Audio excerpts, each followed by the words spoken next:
Crystal Deal With It focuses on bridging the gap between where you're at now and where you'd like to be. We'll explore wisdom and techniques from a wide variety of domains and industries and apply them to your unique challenges. I love developing frameworks, processes, and storytelling metaphors that enable personal and business growth.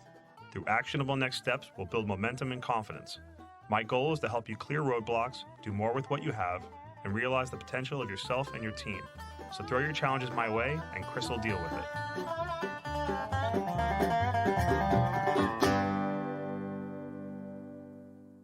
Episode 14, If a Triangle Were a Lens. I'm a junior product designer for a consumer products company. This is my first job out of college, and I've been happy here for over 2 years. But now we've got a new manager who's pressuring us to rush our work out the door. I take pride in my work, but this pressure is stressing me out to the point where I want to quit. What advice do you have on handling this situation? My favorite framework for creating and delivering products and services is a triangle, and the 3 points of that triangle are fast, cheap, and good. For lots of things in life, especially product design, you normally get to control 2, allowing the third to run amok. So if you have something that's fast and cheap, you crank out cheap, low-quality products as fast as possible. If you're designing products you'll find in an Oriental trading catalog, this trade-off makes a lot of sense. Also, many of the quick, busy work projects you might hire on a website like Fiverr or Mechanical Turk could fall into this pairing. You can make a pairing of fast and good. You're laying out the cash to ensure high-quality engineers, designers, and manufacturers who are focused on your project. You're making heavy investments in the equipment and systems to ensure the highest quality and repeatable, reliable performance despite the speed. For products, think about your modern cell phones, your iPhone or your Android. For services, think emergency room medical staff, or in the case of many homeowners, that 24-hour plumbing service that charges you $400 to unclog a toilet. You could also have a pairing of cheap and good. These products and services are often slow burns. The focus is on the craftsmanship, the passion of those working on it. There doesn't tend to be a huge ROI in terms of product per hour invested in it. So a well-crafted novel, like those you can get at chriskroiter.com, those take 500 to 700 hours, and in some cases, a year or two of somebody's life, and it may take you 8 to 10 hours to read. But again, if you do that math by the hour, it doesn't make a lot of sense. So our asker is a junior designer. This means they're a cheaper option than more senior designers, managers in their company. So if your bosses are putting pressure directly on you instead of the entire team, this may make one of the points in the triangle obvious. The rush to get out the door would be another. So the question then becomes, what kind of product are you designing? Putting your production or your services into the proper context can be hard to accept early on in your career. So when I started out, I was responsible for elements of production on subway trains. These are expensive, high-quality components with strict industry requirements and safety considerations. Learning to work within the constraints of production meetings, demanding schedules, deeply detailed work instructions, customer inspectors, it all felt daunting, and that so many resources I thought were being wasted. But as I better understood the nuances and complexities of the design phase, supply chains, those customer expectations, all those extra layers made a lot more sense. If instead I worked at a factory that was making squeezable stress ball trains, all those layers would be absolutely ridiculous, and we'd have to charge so much that nobody would ever buy enough of them to make it all worth it. So again, it really depends on your product.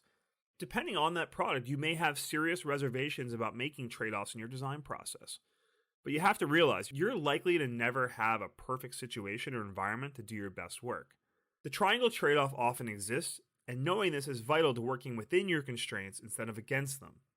So what does done look like on your current project? Are you just putting makeup on a pig? Over-designing something just not really going to impress people? Or are you polishing a cannonball? It's 90% of the way there, and that's good enough, and you're just doing tons and tons of work trying to make it perfect. Or are you producing something that could harm someone if it fails? If you have such a serious case, it is important to try and present your concerns in terms that are relevant not to your position, but your manager's position. So risk assessment, pointing out customer specifications or requirements, adhering to industry standards. Some examples of these would be ISO, IEEE, UL certifications. But what you really want to do is avoid putting yourself in a position to fail or becoming a scapegoat. If your hurried project fails to sell or has a flaw, Would it be easy for your manager to point their finger down the hall to you, putting your job and reputation on the line instead of theirs? If so, one solution could be just documenting, asking questions, getting sign-offs on the trade-offs that you have to make to hit their deadlines. And you can do this pretty innocently using your junior level status to your advantage, right? Simple emails under the guise of trying to understand, for example. But never compromise yourself. Doesn't matter how junior you are. If you're asked to cross a line, refuse. No product or service is worth going against your principles or the law. And really, what's the worst thing that can happen to you? They fire you? At that point, the manager's going to have to provide justification to their bosses, if they have any. You may or may not get to say your piece. Then you're seeking a new job. And there are plenty of jobs out there. I mean, this is easier when you're only 2 years out of school. And gaining experience across multiple types of organizations is a great strategy this early in your career. And you're also then going to be exposed to different company cultures, especially to the philosophies, policies, and procedures that are related to their design and production processes.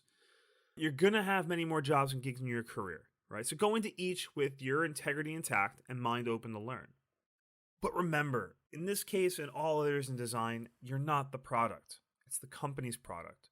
Don't conflate your ego or sense of self-worth with the decisions of a company. Now, this isn't always the case.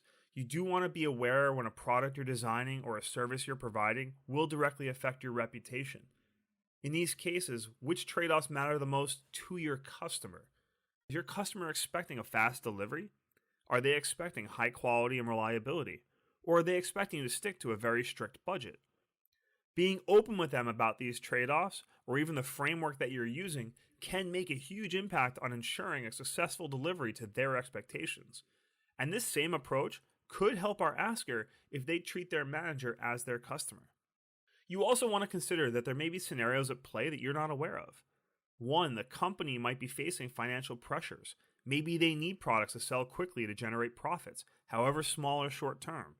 That might be to reassure investors, satisfy an open contract nearing a deadline that has late delivery penalties. Or scenario two, there may be pressure to be first to market. So the strategy could be to get a first-generation product out in the world despite its flaws, then iterate a second edition or provide a software update to address market feedback. Third scenario is your manager can be motivated by personal benefits such as bonuses or commissions. They could be getting rewarded for financial savings targets or quantities of work produced by their department and not based off quality. A fourth scenario is that your manager could recognize that you're polishing proverbial cannonballs and forcing you to confront the trade-offs necessary to fit the type of products that you're designing. And managers aren't always willing or able to tell you the complete reasoning behind their decisions. That isn't to say you can't ask them. They're likely to be intrigued that you even care enough to ask. It shows you care and that you want to learn. And recognize that management motivations are rarely sinister. They may be in the best interest of the company and product. Or they too might have flaws in their understanding. Perhaps they have blind spots on the design side. They could be an MBA or a business expert that lacks the domain knowledge of electrical engineering, for example. And pointing out the trade-offs that you're being forced to make in terms they understand can really change the situation and their perspective. But realize that even they might not have the permission or complete visibility to share with you the nuances driving the decision. So I'd like to close today's episode with a nice tidbit from Notes on a Nervous Planet, a book by Matt Haig. Try to work, where possible, in a way that makes the world a little better. The world shapes us. Making the world better makes us better. If you feel that Chris dealt with it, I'd appreciate your support of the show by sharing it with someone who might benefit. Ratings on your favorite podcast player are also helpful in growing the audience. Visit chriskreuter.com for free downloadable PDFs with notes and resources from today's episode, sign up for the CDWI mailing list, or to send in your problems or requests for future shows. That's CHRISKREUTER.com or use the link in the show notes. Thanks for listening. Chris will deal with it.